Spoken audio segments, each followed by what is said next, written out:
Bonjour à toutes et à tous et bienvenue à ce premier rendez-vous de l'Actu 2018 que nous allons co-animer avec Samy.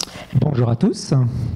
Alors aujourd'hui nous allons aborder un thème fortement présent dans le débat public, notamment depuis les dernières élections présidentielles, puisque presque l'intégralité des candidats en avaient fait la mention dans leurs programmes respectifs, soit pour le réformer, soit pour le supprimer. Alors Samy, peux-tu nous dire de quoi nous allons parler aujourd'hui ? Aujourd'hui, nous allons aborder donc la protection sociale des travailleurs indépendants et nous demander donc quel avenir pour cette protection sociale après la disparition, entre guillemets bien sûr, du régime social des indépendants, le RSI.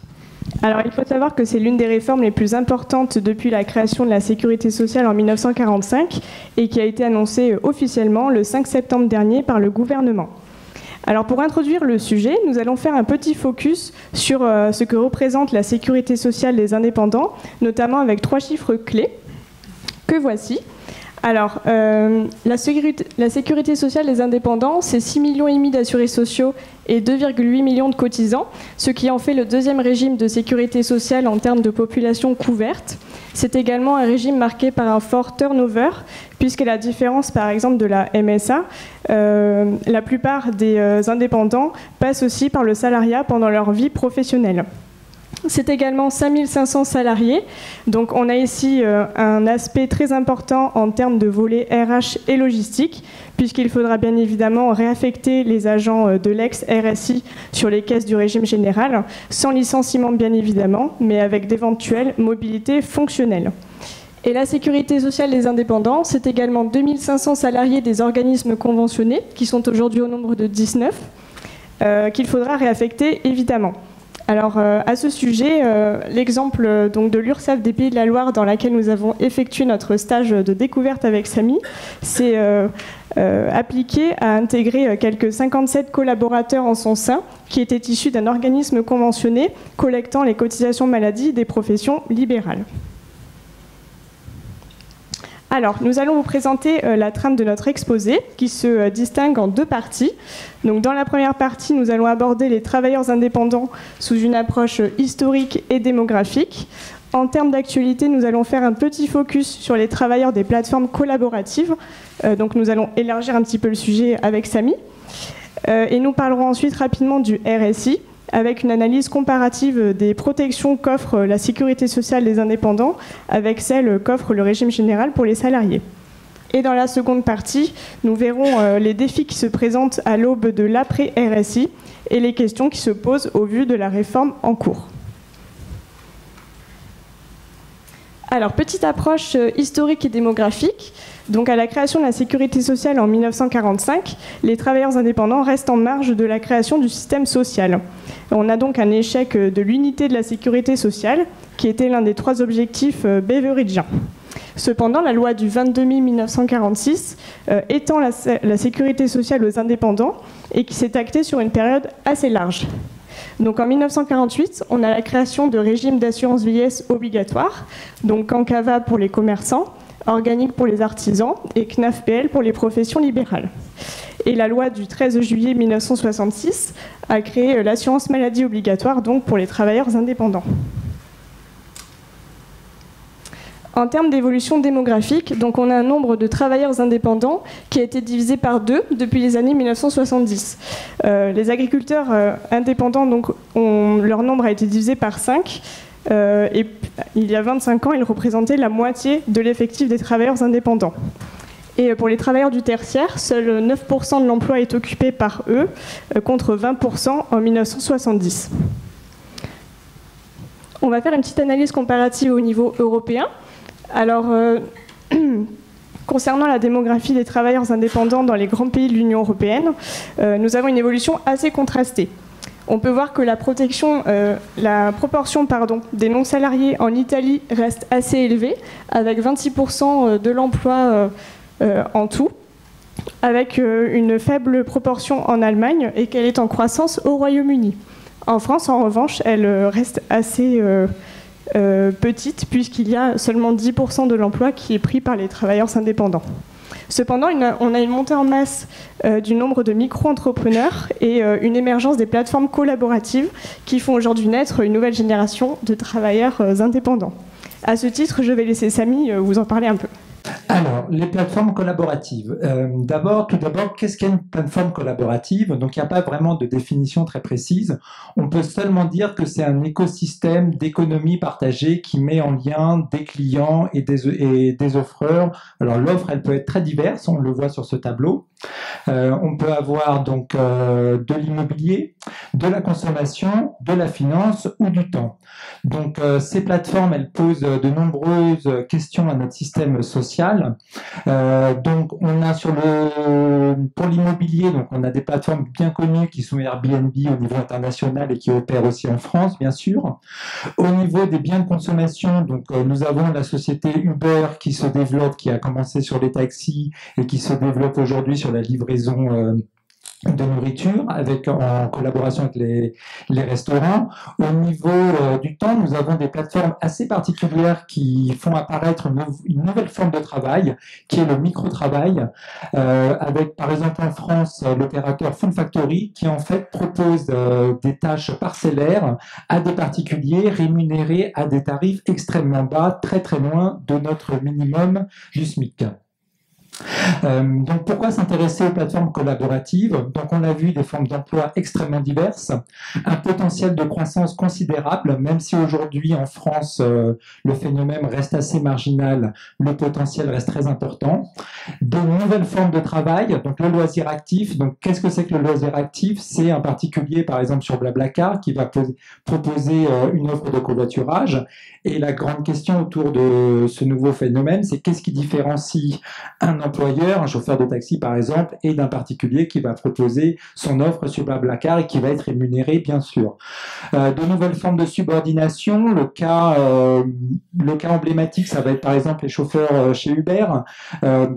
Quel lien, est-ce qu'il y a vraiment un lien de subordination avec la plateforme collaborative qui fixe les tarifs, qui peut du jour au lendemain décider de ne plus faire appel à son travailleur? Donc voilà, la frontière entre le salarié et le travail indépendant est ici très très floue et pose donc question sur notre droit du travail et le micro-travail, on l'a vu, sur les tâches parcellaires qui sont confiées à des particuliers et rémunérées à des tarifs très bas. Donc un défi aux juristes, à nos modèles sociaux et à la puissance publique, et donc nécessité d'améliorer les conditions de travail et la protection sociale des travailleurs collaboratifs. Donc une mission de l'IGAS qui avait fait un rapport donc, sur ces plateformes et proposait donc d'améliorer cette protection sociale, notamment par exemple en créant déjà plus de liens avec les travailleurs indépendants et les plateformes collaboratives, notamment sur la négociation des tarifs, et également de créer, alors à titre emblématique, une caisse digitale spécifiquement dédiée à ces plateformes collaboratives et qui, à l'époque, avait été prévue d'être attachée au régime social des indépendants. Alors, concernant la protection sociale des travailleurs indépendants, on peut dresser un bilan assez contrasté. On a la mise en place du RSI donc, en 2006, qui résulte d'une volonté d'unifier les différentes caisses, les caisses des différentes professions, donc artisans commerçants pour l'assurance vieillesse et l'assurance maladie des travailleurs indépendants. Il faut le souligner, cela a été une grande avancée modernisatrice de la sécurité sociale depuis longtemps et un acte d'originalité, notamment par la délégation de gestion de l'assurance maladie à des organismes conventionnés. On a également la mise en place de l'interlocuteur social unique en 2008, alors qui a instauré un partage des tâches entre les URSSAF et les caisses du RSI. Mais ce partage, cette répartition des rôles s'est avérée compliquée. Alors sur le tableau suivant, on peut voir notamment au niveau de l'interlocuteur social unique que l'URSSAF se chargeait du recouvrement jusqu'à 30 jours par délégation et pour le compte du RSI, et que le RSI, quant à lui, se chargeait de l'affiliation, de la déclaration des revenus et du recouvrement après 30 jours. Les échecs entre guillemets du RSI sont dus à plusieurs facteurs, notamment à une sous-estimation des difficultés techniques liées à une opération de fusion de 3 régimes existants et à des changements incessants de réglementation applicables. C'est également le RSI devenu un sujet très politique et très médiatisé qui a entraîné un projet de réforme. Je vais maintenant laisser Samy vous présenter les convergences et spécificités de la protection sociale des travailleurs indépendants avec celle des travailleurs salariés. Merci Floriane. Alors, sur ce tableau, on peut voir un aperçu de la couverture des risques donc des travailleurs indépendants, et qu'ils soient exploitants agricoles, artisans commerçants, profession libérale, avocats ou artistes-auteurs. Donc ce tableau, il est intéressant non pas dans le détail, mais dans la globalité, où on s'aperçoit tout d'abord qu'il y a une multitude de régimes qui couvrent l'ensemble des travailleurs indépendants. Donc la MSA, le RSI, la Caisse nationale du barreau français, les organismes conventionnés, la Caisse d'assurance vieillesse des professions libérales. Donc malgré l'unification déjà du régime social des indépendants, on voit que celui-ci n'a pas réussi à couvrir l'ensemble des travailleurs indépendants, puisque les avocats et les professions libérales, du moins sur le régime de retraite, ont gardé leur spécificité. Il est intéressant aussi de voir que les artistes-auteurs sont restés dans le régime général, et intéressant aussi de voir qu'il y a des risques non couverts. Donc le chômage, aucun travailleur indépendant n'est couvert contre ce risque. Également sur les accidents du travail et maladies professionnelles. Toutefois, il peut y avoir de manière facultative, une prise en charge par les assurances privées. Donc, des convergences, on l'a vu, les allocations familiales qui depuis toujours sont gérées, depuis très longtemps, par les caisses d'allocations familiales du régime général. 1939. Merci Florian. Les prestations en nature de l'assurance maladie, et des spécificités par contre sur les indemnités journalières, l'invalidité décès et la retraite. Donc on va on va détailler un petit peu tout ça rapidement. Donc ce tableau, c'est des cotisations, c'est un aperçu des taux de cotisation des travailleurs indépendants et des régimes salariés. Donc ce qui est intéressant, c'est bien évidemment pas le taux de chaque risque, c'est de voir que pour les travailleurs indépendants, l'assiette, c'est le revenu professionnel, également pour les travailleurs salariés, mais que pour les travailleurs indépendants, il y a une évolution du taux de cotisation déjà en fonction du revenu, donc qui est bien différent de celle des salariés. Autre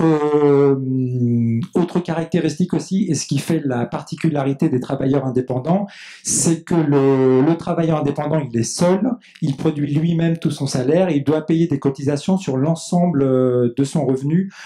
Donc le sentiment de payer des cotisations, il est beaucoup plus important que chez le salarié, qui lui ne perçoit son salaire net et ne voit pas en fait les cotisations qu'il paye, du moins directement à part sur sa fiche de paye, puisque c'est l'employeur qui les paye à sa place. Donc il y a un sentiment en fait beaucoup plus fort de payer des cotisations chez les travailleurs indépendants que chez les travailleurs salariés, alors que dans certains cas, on peut s'apercevoir, si on fait des moyennes, que le taux de cotisation total, il peut être inférieur chez les indépendants et chez les salariés si on englobe les cotisations salariales et patronales. Donc au niveau des prestations qui sont offertes pour les travailleurs indépendants, donc au niveau des retraites, on voit qu'il y a une harmonisation depuis 1973 sur la retraite de base, sur le régime général et sur la retraite complémentaire, donc calculée par points, donc comme les salariés, a la particularité que le régime complémentaire des artisans commerçants est directement géré par le régime social des indépendants, ce qui n'est pas du tout le cas du régime général. Les prestations en nature, les mêmes taux et les mêmes conditions de remboursement que le régime général. Les prestations en espèces, par contre, une spécificité, peuvent également bénéficier de ces prestations le conjoint collaborateur, qui a un réel statut par rapport aux indépendants. Et également, alors une particularité très forte, ne peut bénéficier d'une prestation en espèces le travailleur indépendant seulement s'il est à jour du paiement de ses cotisations. Ça, c'est quelque chose de très important, puisque un salarié aujourd'hui se voit offert à droit à des prestations en nature et des prestations en espèces, que l'employeur ait ou pas versé les cotisations pour son titre. Donc ça sera un enjeu pour la Caisse nationale d'assurance maladie, par exemple, savoir si oui ou non cette spécificité va être maintenue, et dans ce cas, adapter son système d'information pour savoir si le travailleur est au jour de ses cotisations. Le délai de carence, donc 3 jours, ça c'est la norme pour les salariés. On peut mettre un bémol tout de même, puisque la plupart des salariés sont couverts par une convention collective, donc qui offre une subrogation et une prise en charge de ces 3 jours de carence, donc que les travailleurs indépendants n'ont pas. Et 7 jours de carence, on le voit pour un arrêt inférieur à 7 jours, donc ce qui équivaut à une non prise en charge en fait des arrêts de travail inférieurs à 7 jours, ce qui n'existe pas pour le régime général. La durée, donc identique au régime général, le principe de calcul, sans entrer dans les détails, un calcul qui va s'opérer sur les 3 années pour les travailleurs indépendants, alors que les travailleurs salariés, c'est juste 3 mois. Donc une différence assez importante, surtout que les revenus des travailleurs indépendants sont assez fluctuants d'année en année. Et une particularité pour les micro-entrepreneurs, donc pas d'indemnité journalière pour des revenus inférieurs à 3 862,80 €. Donc quand on connaît un peu les revenus des micro-entrepreneurs qui ne sont beaucoup moins élevés que les autres travailleurs indépendants, ça équivaut à beaucoup de travailleurs indépendants, notamment ceux qui travaillent pour les plateformes collaboratives, à l'absence d'indemnité journalière en fait. Donc les défis de l'après-RSI, je laisse Floriane nous en parler.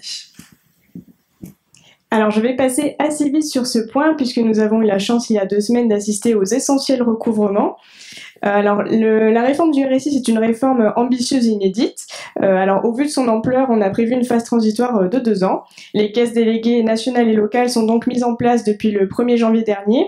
Et c'est la première fois d'ailleurs qu'un régime de sécurité sociale est adossé à un autre.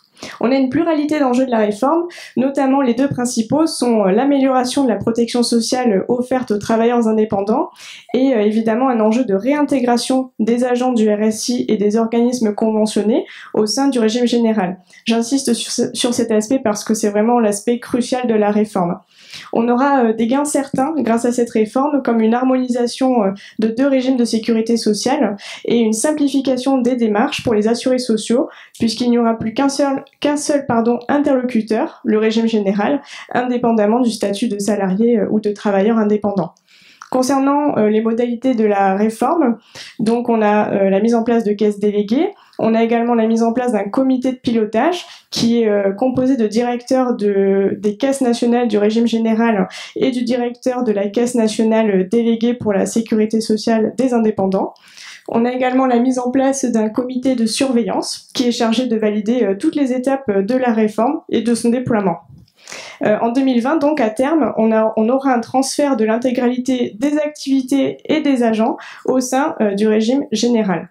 Alors en termes logistiques également, la politique immobilière qui sera à conduire est assez immense. En effet, quel avenir pour les bâtiments du RSI ?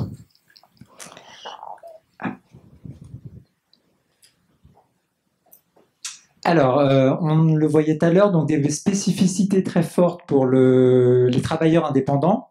Donc, une question se pose, ces spécificités sont-elles menacées par les autres réformes de la protection sociale ?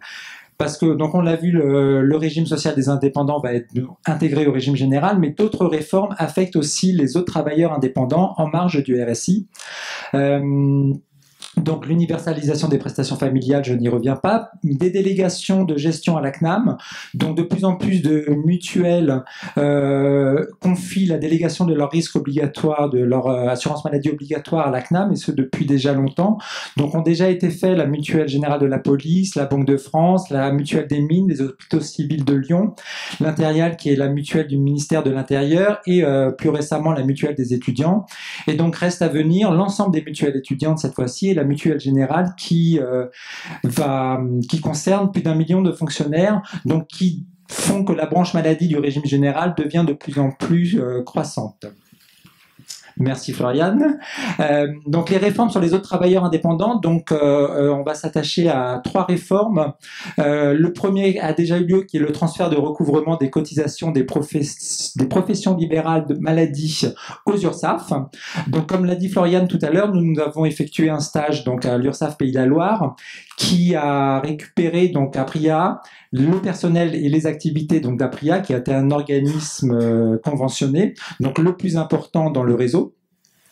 Et donc, alors si le courant en fait géré au quotidien le recouvrement des cotisations ne pose pas de problème aujourd'hui aux URSSAF, par contre l'antériorité pose elle de nombreuses difficultés, notamment on l'a vu avec l'agent comptable de l'URSSAF Pays de la Loire au niveau comptable, tant en termes d'applicatifs qui sont plus nombreux, qui sont pas les mêmes, qu'au niveau d'accès aux comptes bancaires, enfin voilà, avec des règles aussi comptables qui sont pas forcément les mêmes, voilà, donc une centralisation au niveau d'un URSSAF, alors que ces cotisations vont être gérées sur plusieurs URSSAF.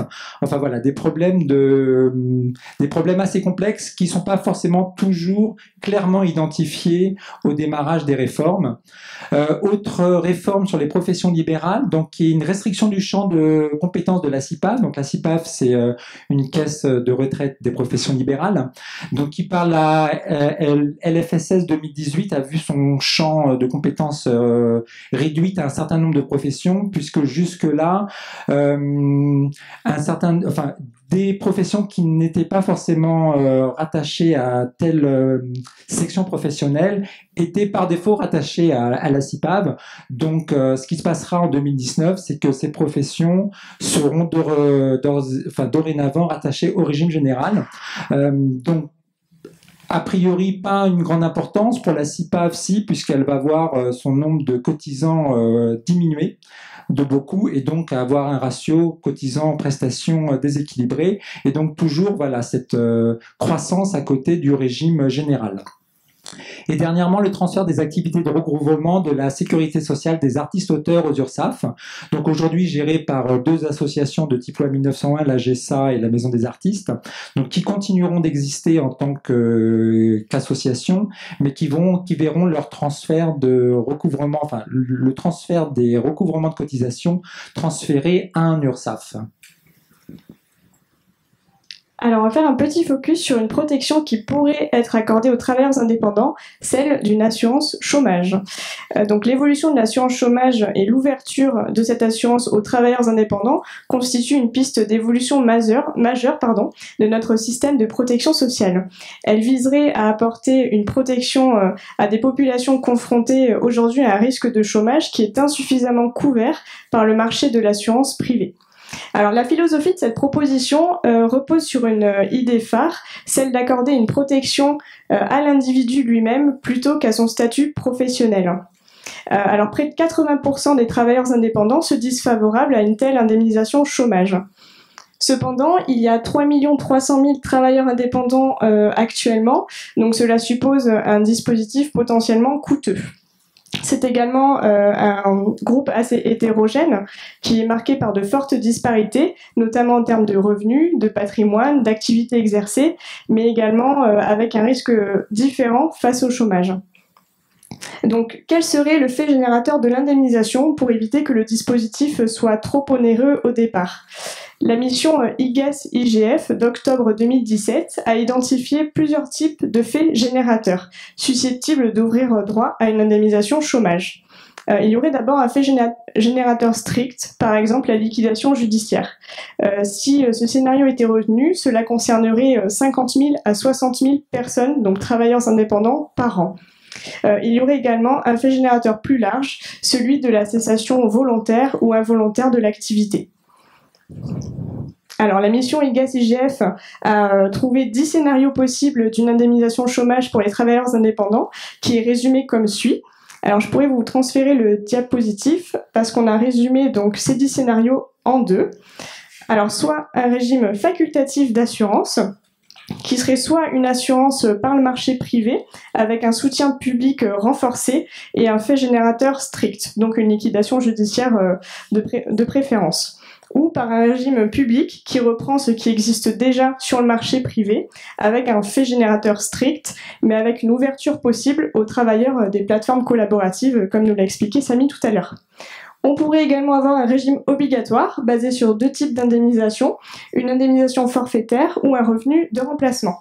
Alors pour l'indemnisation forfaitaire, il s'agirait de verser aux travailleurs indépendants la somme de 700 à 800 euros mensuels, avec une période qui va de 6 mois à 1 an. Ce serait réservé aux travailleurs indépendants qui exercent leur activité à titre exclusif. Alors, quel financement pour ceci ? La cotisation ou l'impôt ? Le débat n'est pas tranché. Il y a également une autre réforme à venir, celui de l'instauration d'un congé maternité unique, identique pour les indépendantes et les salariés d'ici 2019. Alors aujourd'hui, il faut savoir que les salariés disposent de 16 semaines de congé maternité, avec des indemnités journalières proportionnelles à leur salaire, voire avec un maintien intégral de leur salaire. Les indépendantes, quant à elles, ont droit à 2 prestations distinctes, qui sont une allocation forfaitaire de repos maternel ou une indemnité journalière d'interruption d'activité. Sauf que pour prétendre à cette dernière, il faudrait s'arrêter de travailler au moins 44 jours, ce qui est assez difficile d'arrêter totalement une activité lorsque l'on a des patients ou des clients. Également, il faudrait justifier d'un revenu annuel supérieur à 3 806 € pour bénéficier de ces 2 prestations. Or, les micro-entrepreneuses sont particulièrement touchées par cette règle puisque 50% d'entre elles ne dépassent pas ce seuil. Les propositions de réforme ne manquent donc pas pour améliorer la protection sociale des indépendants et pour harmoniser la protection offerte aux individus, quel que soit leur statut professionnel. Reste à voir si elles sont matériellement et financièrement possibles. En conclusion, donc quelques questions que l'on s'était posées donc avec Lauriane, qui élargissent également un peu le sujet. Donc la première, c'est l'hégémonie du régime général est-elle souhaitable? Donc on voit qu'au travers de l'intégration du RSI au régime général, on va avoir un régime extrêmement dominant par rapport au 3e régime qui était la mutualité sociale agricole. Et donc la question est de savoir si le régime général va pouvoir maintenir les spécificités de chacun des travailleurs qui sont affiliés, et notamment, alors on n'en a pas parlé beaucoup, mais reste la question de l'action sociale qui était forte au RSI envers les travailleurs en difficulté et qui n'est pas quelque chose qui n'est pas une activité très développée forcément dans les URSSAF, et donc voilà, qui reste... La question reste en suspens. Quel avenir pour la mutualité sociale agricole et les régimes spéciaux? Alors non pas forcément en termes d'entité, mais comme je l'ai dit, en termes de poids, par exemple, dans les négociations. Dans la branche maladie, par exemple, au niveau de l'UNCAM, quel poids pour ce régime qui va être dorénavant assez minoritaire par rapport à un régime général très très important? Alors l'intégration de l'assurance chômage au sein de la sécurité sociale, alors pas forcément en tant que branche dans l'institution, mais on l'a vu au sein, donc par la substitution déjà des cotisations salariales à la CSG, donc va créer de fortes relations entre l'ACOS et l'UNEDIC. Donc la gouvernance de l'UNEDIC, pareil, va être remise en question. Donc quelles vont être les relations en fait entre la sécurité sociale et l'assurance chômage, d'autant plus que si elle est élargie aux travailleurs indépendants. Autre question également, la fusion des régimes de base et complémentaires, tant sur le risque maladie que sur la retraite. Donc sur la retraite, on l'a vu, le RSI gérait la retraite complémentaire, donc le régime général va dorénavant gérer cette retraite complémentaire, chose qui ne faisait pas partie du tout de son périmètre. Donc voilà, est-ce qu'il va y avoir une harmonisation avec l'Agirc-Arrco par exemple? D'autant plus que bon, on parle du recouvrement des cotisations Agirc-Arrco, alors c'est du long terme par les URSSAF, et sur le risque maladie aussi, donc une caisse nationale d'assurance maladie qui va avoir un poids très pesant donc sur le risque maladie en termes général. Et donc avec les complémentaires qui sont dorénavant obligatoires sur les salariés, mais pas sur les travailleurs indépendants. Donc là, on n'en a pas parlé, mais également, donc on voit une différence assez forte sur ce risque. Et ben voilà, donc nous arrivons au terme de notre présentation. Merci d'être venus si nombreux et de votre attention. Merci.